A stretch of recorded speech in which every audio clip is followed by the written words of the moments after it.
Welcome to the Focus on Why podcast. I'm Amy Rowlandson and I ask my guests one simple question. Why?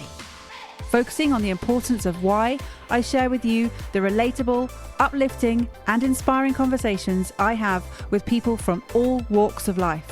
This podcast will encourage you to focus on your why to enable and empower you to achieve the success you desire. Have a purpose, have a plan, focus on why. Before we get started, are you thinking of creating a podcast or are you a podcast host already? As a podcast strategist, I can help you to launch or relaunch a purposeful and profitable podcast which will inspire, entertain and educate a global audience. Simply book in a one-to-one call with me right now via the Calendly link in the show notes, and together we'll focus on the purpose of your podcast. Today on Focus on Why, I am joined by Denise Fay. Denise, welcome. Oh, thanks for having me, Amy. How are you doing? I'm really well, and it's great to be on the other side of the table, as it were, because you had me on your show. Thank you very much. And now I get to have you on Focus on Why.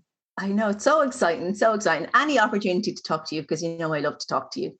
Oh, fantastic. Well, we're both members of the PSA. We're actually both regional presidents of the PSA, you over in Ireland and myself as the Southeast regional president in England. So fantastic.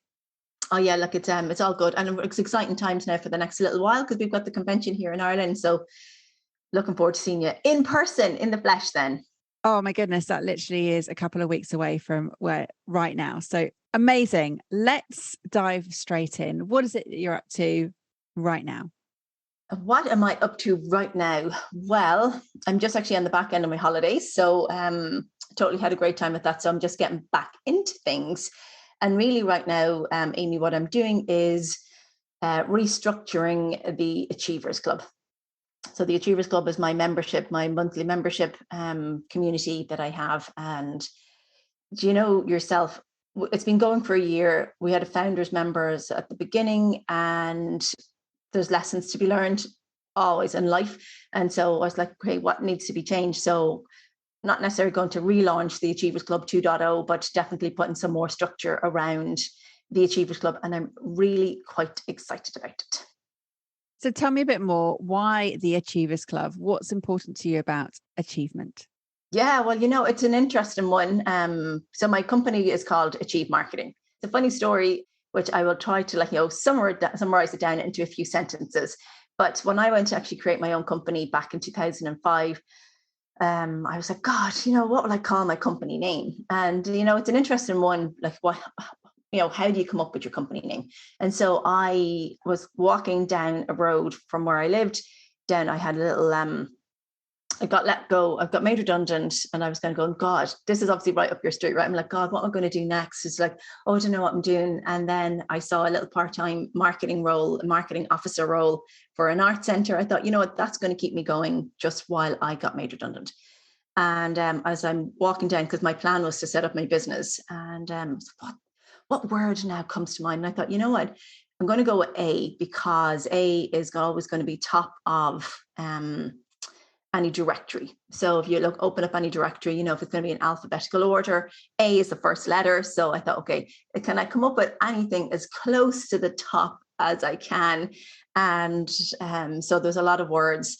And then Achieve, I was walking down this road, the Dublin Road, and I thought Achieve. I thought, oh yeah, that's kind of cool, isn't it? So Achieve Marketing was born in that sense. So that was great. So it's always listed top of the list in alphabetical order.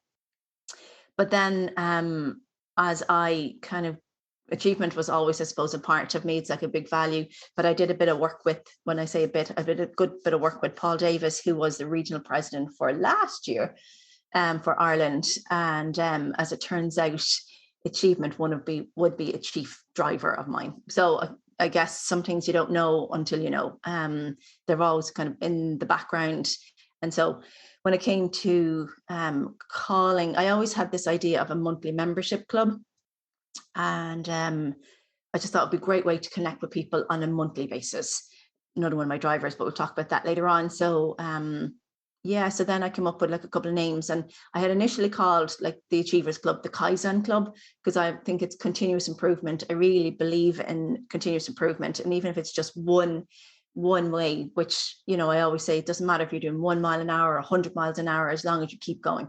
So Kaizen really works for me as an idea. But then somebody had said to me, it could be misappropriation, and I thought, oh gosh, maybe so. And so then the Achievers Club was born, and it probably sits better because it works with Achieve Marketing. It works with one of my drivers, and people who are members of the Achievers then could be actually seen as Achievers as well. So that's where the Achievers Club name came from. And then, so it is a monthly membership, and we talk about all kinds of marketing. So that's pretty much a little bit more about it.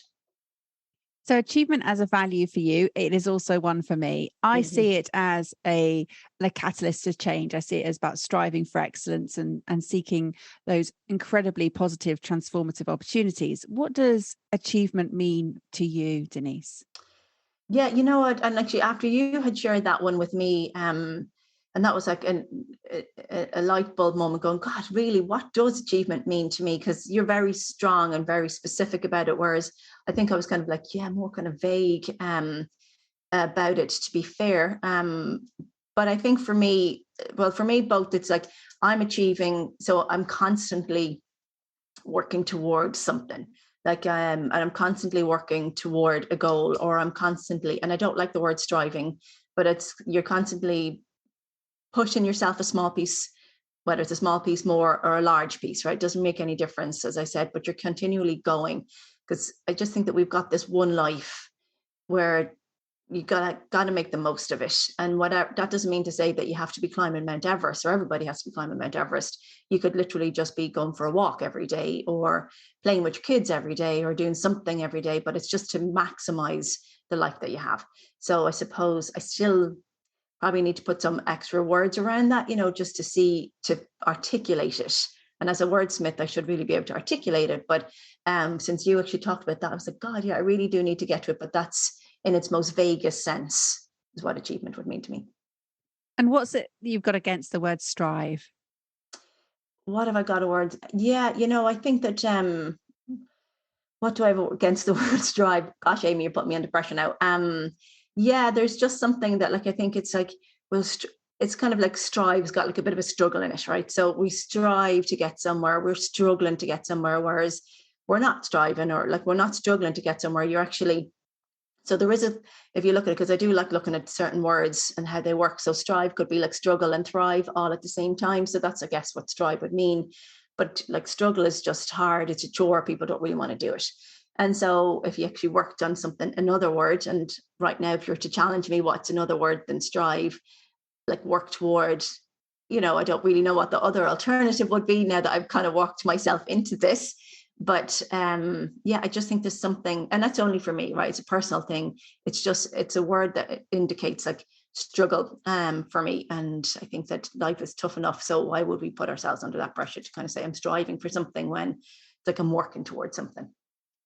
It's really interesting, isn't it, how we take words to mean such personal things to us, and that they've got those sort of background experiences that we sort of take on board with those words. Oh, 100%. Like, I love language and I do love words. And I know back in like the recession times, gosh, and let's hope we're not heading that direction again. But during recession times, when I had my business going, like I went from marketing to word, like, being a copywriter, because that was a strength of mine. And that's what people were paying for at the time. And so since then, I've really discovered a love of words and love of language. And it is interesting to see how people, and I suppose maybe that's where the striving bit comes in, and the understanding and the different nuances that language and words have for people. So it is an interesting one. And how does purpose fit into this? Well, it's an interesting one, and it's an interesting journey again.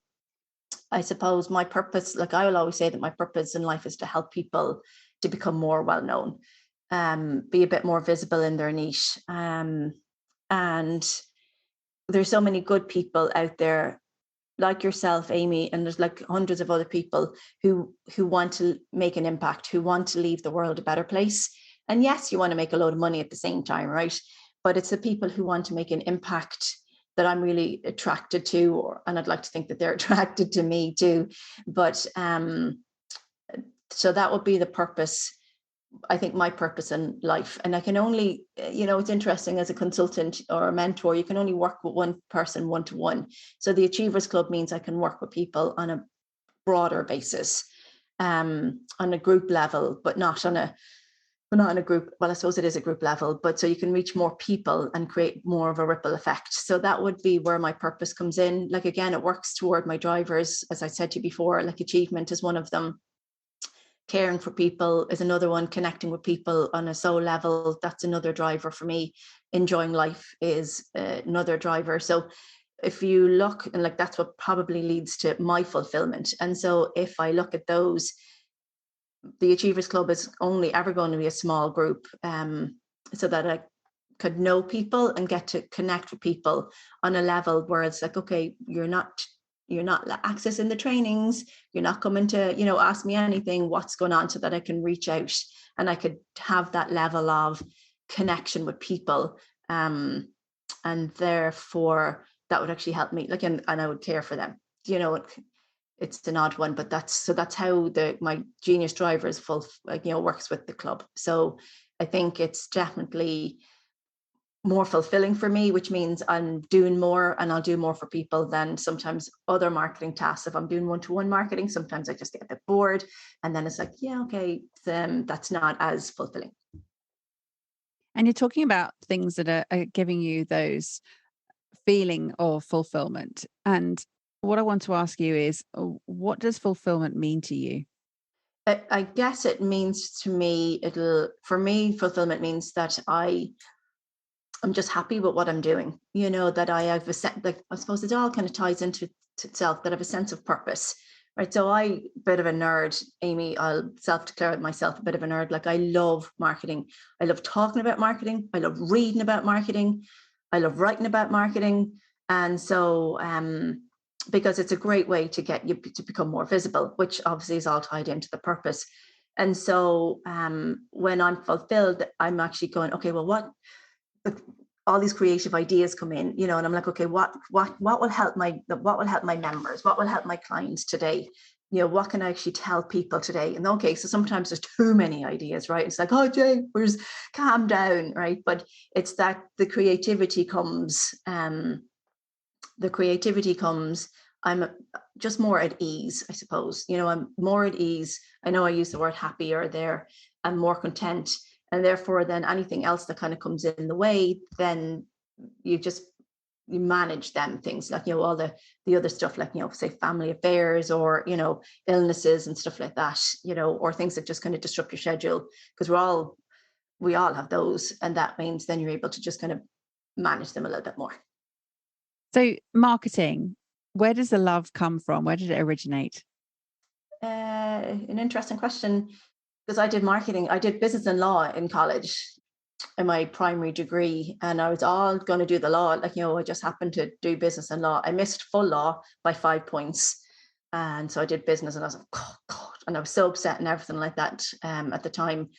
But anyway, life is a way of working itself out, I suppose, isn't it, when you look back? But I was waiting for my place in Blackhall Place, which was where you go to train to become a solicitor. And there was a year's waiting list at the time. And so I was like, okay, well, I'm just finished college. I need money. I'm sick of being broke. And my sister, Sandra, she was always on about, like, IT. And even at the time, she's older than us, she was like, you really should look at the IT world. But, my brain was exploding with bits and bytes and stuff. But there was a couple of IT companies locally here, that were looking for software graduates. And I thought, well, if they're looking for software graduates, perhaps they want business graduates as well. And so I applied to go a few people on spec. And one of them was so impressed with my approach that they said, right, I'll hire you straight away. And which is not too far from the truth. But the guy who took me on, which, yourself, later on, after being in company, there was obviously internal politics at the time anyway. So he left in October. And so there's myself and another graduate, Karina. And so we were kind of left with going, right, we're supposed to be bringing a marketing focus to this IT company, because it was 1997. So you were leading into, like, the internet age, but we were still having products. It was in the airline industry, and we still had products that were like had to be shipped. So there was still logistics involved. So we had to kind of go back to our textbooks and go, okay, well, how do you do marketing again? And but it was a baptism of fire, and it was brilliant. It was great. I suppose looking back, there was like a certain level of autonomy that we were given, that we didn't have to rise through the ranks of like, yes, I don't know what our titles were, but we were doing a role, we were doing a job that was really good, so we were achieving, there was like things that need to be done. And so it was a really great one. And then I kind of never went back. Like I never looked back actually going through the law. So I stayed in the IT industry.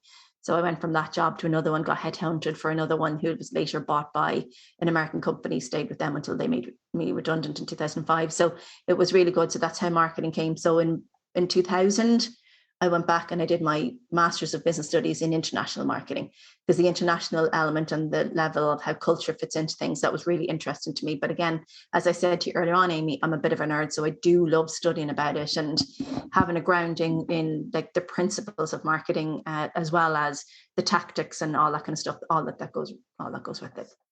And it's interesting that you mentioned autonomy, because I don't know if you're aware of Daniel Pink's work, and he talks about autonomy, mastery, and purpose. And it seems to be that you have sort of initially had that autonomy with the marketing role, and it's like, oh, great, we can just take this on and we can absolutely build and create something new. And creation is clearly, or creativity particularly, is important to you.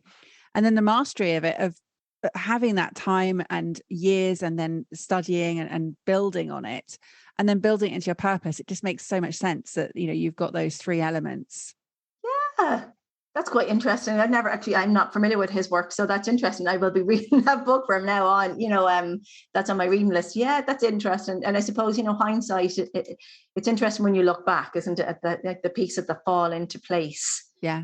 And so even like there's times where you kind of think, this is terrible, nothing's happening, it's useless. I guess there's a path already kind of laid out for you, or you laid out yourself. I'm not sure which. Yeah, it's a great book. It's called Drive by Daniel Pink. So I will put those links in the show notes. But that is interesting. Wow. Yeah, I'm intrigued by that. It is. And he's done a TED talk about it as well, which is interesting. And he talks about that framework. So autonomy, mastery, purpose. So let's just take it again let's talk about the drive and what drives you, because you've spoken about several different elements. You've spoken about initially the community that you're building in terms of, and the connectedness, the caring for people, the enjoying life, and obviously the element right at the beginning of achievement. You said you did some work on your values and how they now, you recognize how they're showing up. What difference have they made in your life in other areas other than work? Well, it's an interesting question. And again, after having done like a good bit of work with Paul, and again, a bit like, well, not necessarily like the autonomy, the purpose, and I'm completely intrigued about that. But if you look back again, at different aspects, the community is still community, and getting people kind of together, and I suppose maybe that kind of connects with connection, Amy. That has always been, quite prevalent, although not realizing it. When I go back to the Sabre days, that's company I used to work for, and I loved it. Big multinational. We did like, a sports and social club. So I was leading the sports and social club. Obviously, that's my love of fun, right? Like, we should be doing something like, other than drinking on a Friday night, right? So that was part of it. So it's all part of the sports and social, and getting people from the developers, some of the developers, some of the project managers, I'll be sitting in the business and marketing team, a sales team, and then finance. So there was a few of us that would just kind of come together and create events. So that was certainly one of them. In terms of getting community together, they're like here, like since I've moved out to the country, as my mum would call it. We live in a little village. I'm secretary of the local ladies Gaelic football team. I'm now an under 10 coach. So I think I'm also part of there's a Cullen Community Together initiative that we're trying to get the village to come together to create a playground and a new community hall. So I would be involved in quite a lot of organizations. Even when I set up my business, I was involved in the local chamber. I guess it all kind of comes to helping and supporting people to move on, to, I suppose, to achieve. So it's not necessary, you're not looking to achieve anything other than like create a community hall, right? So that's something. Getting all the girls, like the under 10 girls, to just have a love of football, and a love of that, they love training and they love footballing, and they're like developing their skills. They know they're developing their skills, but just to have that ability to bring that forward and play together, like that's things that they don't even realize, their skills that they're learning for later in life. So I do like that. And of course, care for all the girls. So yeah, I suppose they're probably things that come to mind. I'm sure there's other ones, but they're ones that will come to mind straight away that would. So in terms of my drivers for caring for people and even connecting with people and achieving some sort of a goal or maximizing your life, which is kind of what I said earlier on, that would be still all part of the same purpose, I guess. Yeah, I love it. And you spoke of ripple effects earlier, and I often speak of the importance of global ripple effects. But here we are talking about those sort of local, national, and sort of global ripple effects, and they all make a difference. Yeah, 100%. I mean, a charity starts at home, isn't that the saying? So sometimes we need to like support the people who are around us as much as the people that we want to support internationally. Like internationally, I suppose, lucky for me, I can reach people on a global scale using work, but then I can support people here locally, even if it is just being secretary of the club and answering emails and making sure that the games are being organized and things like that. I don't organize the games, but some people do, that kind of stuff. So yeah, so it's good. Like it just gives, I suppose it just gives a bit more purpose to life. And it all starts somewhere. We've just recently seen the success of the England team in football in the UK, which was fantastic. And I know that Gaelic football is a fantastic cross between football and rugby. Is that right? Well, it's got its own set of like rules and stuff like that. Yeah. There's tackling. There's more tackling involved than there would be in soccer, but there wouldn't be the same tackling as rugby. Yeah. So you could say that. I'd probably be killed for saying that, but yeah, you could say that. How would you describe it? How would you say? Tell us a bit more about Gaelic football, because it sounds fascinating. Yeah, and this is from somebody who never followed Gaelic football, right? So I never played Gaelic football. So to become like a coach and to be like part of the club, the secretary for the ladies, it's quite interesting. But you can actually score goals and you score points. So points, you cross over the bar. A bit like rugby, like a rugby try, and then you conversion. And then you can, I won't bore you with the details, but you can carry the ball as long as you have a hop and a solo. So for four, we're younger, so for 4 steps, and you can touch the ball before you can pass it off. So there's certain little rules that make it, but it's a real entertaining game when you see it, because there's so many rules involved, and you can carry the ball, kick the ball, punt the ball, solo the ball, which is going to drop it on your foot and then bounce it back up to you. So you can kind of play with yourself almost as you're running. You don't need to pass. Well, you do obviously need to pass on because you've got a team, but there's certain things on it. So it's a really exciting game to watch. Sounds fabulous. I'll definitely be watching that next time I come over to Ireland. So. Well, you're going to be in like the home of like GAA when you come to the PSA, but it's an interesting game. But I think it's great to see so much support for ladies football. And even in our club, we have more females, including girls, right? Females in the club than we do males, including the juveniles.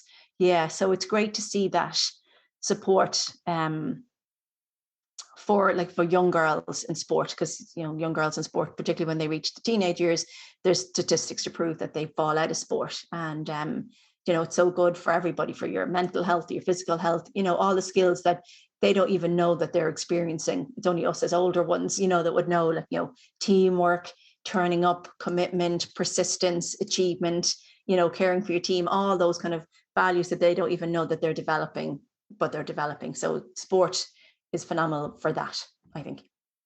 Well, there you go. Here comes your marketing side of things coming out and just sharing the sort of absolute values of the sport. So there we go. Everything you do, the marketing comes back to marketing. I love marketing. I really do. I think it's it's such an interesting subject because it covers so much, right, Amy? Like, and yet what kind of kills my soul a little bit is when I see just people focusing on just social marketing, social media marketing. It's like, guys, there's so much more that you can do, And yes, I know you're talking about, like, understand your target marketing, understand your positioning and all that stuff. So that's all important as well. But like just the principles of positioning, or like, the idea of engaging with customers as opposed to just always being on this treadmill of looking for customers. Like if I had £1 for every person I spoke to, Amy, from a networking event to a client to, speaking on stage afterwards and talking to people, the amount of people always are looking to attract new clients. And obviously that's the lifeblood. I understand that. But like so many people don't put enough effort into the ones that they already have. And I'll probably hold my hand up and say I'm guilty of it too, because you get excited. The whole attraction stuff is all very exciting. And it's like, we need more new clients, keep people going, because obviously you're getting more staff in, you're getting more costs in, so you need more people. So you do need to keep customers coming in. But if you had, like, if the amount of people when I talk to them about the lifetime value, they'll be like, the what? They don't understand the lifetime value of a customer. And so I won't rant on about it, but attraction and engagement is just as important, and which I think why the sense of community that I would have and helping people build a community around themselves so they can actually help their business and then help the people who are also in that community too. So I think there's many aspects of marketing that a lot of people don't consider it. They'll say, oh, you just do advertising. Is it, Denise? I'm like, no, I don't. You just do digital marketing. No, I don't. So yeah. But anyway, so marketing is brilliant. Well, this is the opportunity for you to share exactly what it is you do. And you've definitely given us a great scope of that. Tell me what's coming up. What's next for you, Denise? Well, obviously from the beginning that we started off with, so the Fay Way will be the foundations, the success system for all the marketing going forward. And that will fit the structure for the Achievers Club. So we'll go out looking for more people, like more members, so they can actually help make an impact themselves. And then there's going to be another couple of training courses to supplement that. Because obviously I could kind of talk about marketing. Yes, I do talk about marketing, obviously, various aspects from the foundations, customer journey, right through to, how you keep customers for life and all the bits in between, how you attract them. So there's going to be training programs pretty much in each of those 6 steps. But I think the most important part would be, like, it's the support, I suppose, for me. And we all going to do online training programs, and that's brilliant. But sometimes we need that support. And I don't really want to give a training program without support. So there will be training programs plus support. So that's pretty much what's on the diary and what's in the plan for the next couple of months. So. And longer term, what is it that you would love to leave behind as a legacy, Denise?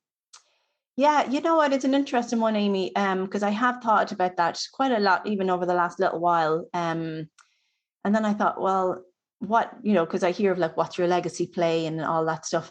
And I guess I don't really have an answer to that just yet, Amy, if I'm going to be honest. But what I do want is I want people, primarily, I suppose, because right now I'm working with business owners. And yeah, we talked about the sport and all that kind of stuff, but it's really for people to make an impact. And I guess it's people to be able to step up into their own power. And I know we didn't even get to talk about that, but I see a lot of people kind of, and myself included probably, because, you can only be, you're the student first and then you realize it, but just to step up into being who they really are. One of the things that we talk about in marketing is, your USP and the elevator pitch. And that really annoys me now about the elevator pitch, because it's how many people has ever done business in an elevator, right? So, it just baffles me why it's people just bang on about it. I understand it to a point where it helps you articulate what it is that you do. So from that perspective, yes. But there's so much to it, and there's so much that we don't talk about in terms of the elevator pitch and your USP. And a lot of it could come just down to who you are, right? And the energy that you bring. And actually, what you say, the words you say, your language, there's so much to it. And then, so I'd love people to just kind of be able to step into who they are and then actually just embrace that, you know what, yeah, look, I'm a marketer that, is sitting here in Ireland, who has a couple of wrinkles, but that's perfectly fine. They're laughter lines, right? It's a sign of somebody who enjoys life. And then that shouldn't stop me from going out and telling people what they need to do to create their own ripple effect, to create an impact. Because every time I come back, and I'm not a coach, Amy, by any stretch of the imagination, but I'd love for people to be able to step into themselves, to just own their own power, and then know, you know what, this is who I am, and I'm great, and I'm going to market the bejesus out of it. And so that's what I'd like. So that's probably what I'd like, people to do. And then is there something that I'd love to give? I mean, look, I believe in literacy. I believe that everybody should be I believe everybody should be able to read, and that, at some point I'd love to create a foundation, that would be able to help people to read. Because I think if you're able to read, it opens up a world of knowledge, history, science, you can read a book in history, science, geography, just it'll change your mindset on whatever it is. So that in itself is one aspect that I haven't even developed, but it's kind of at the back of my mind. So who knows, Amy, who knows? So for someone who didn't have an answer for the legacy question, that's a pretty good answer. It's always there. People just don't sort of let it surface or free it out. It is there. Oh, that's hilarious. Yeah, look, you kind of think that, I'm 47 now, and you kind of think, gosh, 47 years behind me, maybe 47 years ahead of me. But, and then there's so much to do, you see so many people, I don't know what age the guest was, that you had on your last podcast, the pilot, one of the last ones, and so you look at other people who are definitely older than I am, and they're making such a difference still. And so there's no reason why you couldn't still make a difference. And I guess that's where it kind of comes back to maximizing the life that you have and making the most of it. And so who knows, what's going to happen. But I know that there's still loads of years left in me, to be able to achieve all of that.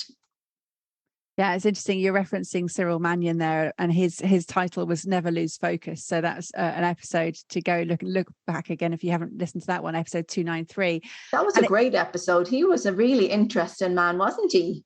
It's fascinating. And he was someone who'd listened to my episodes and just reached out and said, any chance of having a chat? And we did. And I was like, I need to have you on the show. So this is what's so great about the show, is that there's always people who sort of come to me from different routes. And as you said, I'm 47. I'm the same age as you, Denise. And oh my goodness, I'm nowhere near done. There is so much more work to be done. There's so many more people to get on the show to share these incredible journeys of purpose. So yes, bring it on. I look forward to seeing your foundation get created one day.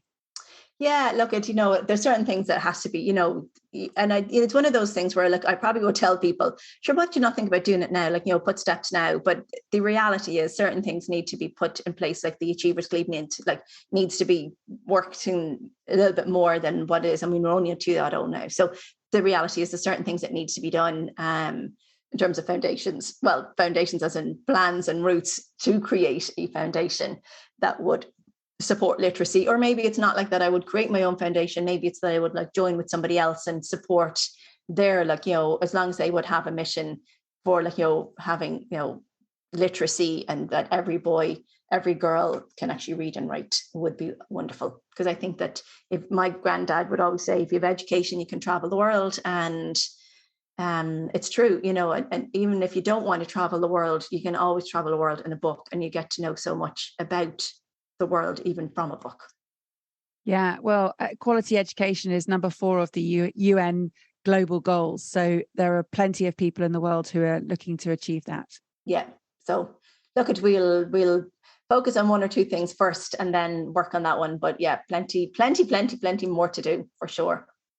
So Denise, anybody that would like to get in contact with you, how would they reach out? What's the best route? Well, I've got denisefay.com, the website. I'm on LinkedIn, Denise Fay. Actually, I'm pretty much all the social channels as Denise Fay. But denisefay.com, probably, that's a website that we're just trying to not rebrand. We're trying to put some structure to that. So, but all the contact details are there for sure.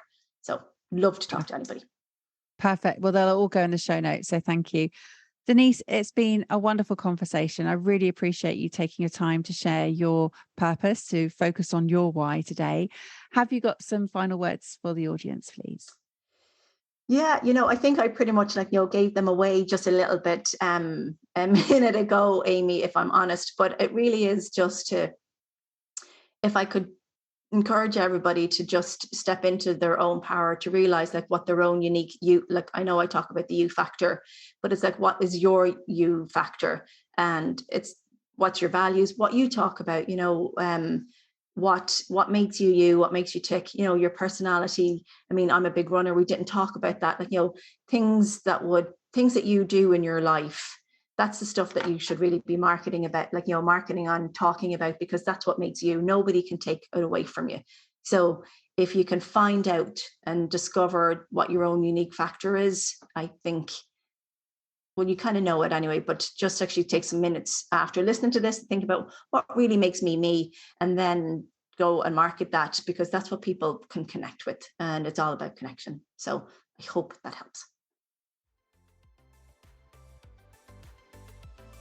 How has this conversation had an impact on you? What value have you received from tuning in? What are your reflections with actions?